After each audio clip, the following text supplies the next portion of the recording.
My ex crashed my wedding with a shocking confession. It was supposed to be the happiest day of my life.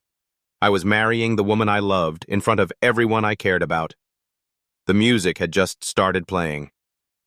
I was standing at the altar, palms sweaty but smiling, when I noticed something odd. There was a pause. Not in the music, in the room. People were whispering, turning around. And then I saw her. My ex, Kara, walking down the aisle in a bold red dress, like she was the one getting married, and she was holding her phone in the air like a trophy. I swear time stopped.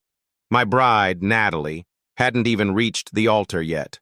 She froze halfway down the aisle when she saw Kara. Everyone did. The tension was so thick you could feel it in your chest. Then Kara shouted, "He's been texting me behind your back!"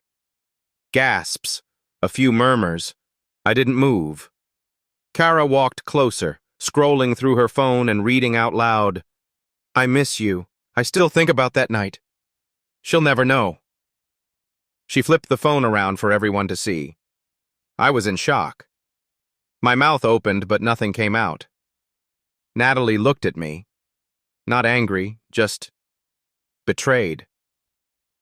I could see it in her eyes. I said, "I didn't send those messages, I swear."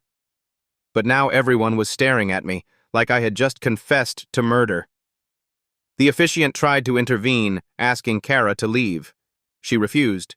She claimed she had proof, screenshots, timestamps, everything. She tossed a few printed pages on the floor like they were evidence in court. My groomsmen tried to calm the crowd down while Natalie turned and walked out of the hall. I followed her. My chest was pounding so hard I couldn't breathe. She was in the dressing room, crying. "Natalie, I don't know where she got that stuff. I haven't spoken to Kara in months." She asked, "Did you cheat on me?" No, absolutely not. But she was shaken. The day was already poisoned. Back in the hall, guests were murmuring and texting. Some were already leaving. My parents looked horrified. Kara stood at the back, smug as hell, like she'd just won something. I didn't know what to do. Was this wedding even going to happen? Then my best man, Jamal, came rushing in. He said, "Let me see those texts again." Kara, still enjoying the drama, handed her phone over like it was a victory dance. Jamal started tapping around. A moment later, he froze. "This isn't your messaging app," he said. Kara tried to grab her phone back, but it was too late. Jamal turned the screen toward everyone and said, "She used a fake text generator. It's an app. See this watermark? She made these messages herself." Silence. Dead silence. Then whispers. Kara's face went pale. Her jaw clenched. "That's not true." But it was too late. Jamal opened the app's menu, showed the editing screen, even pulled up the saved drafts. She had written them all, every message, every fake timestamp.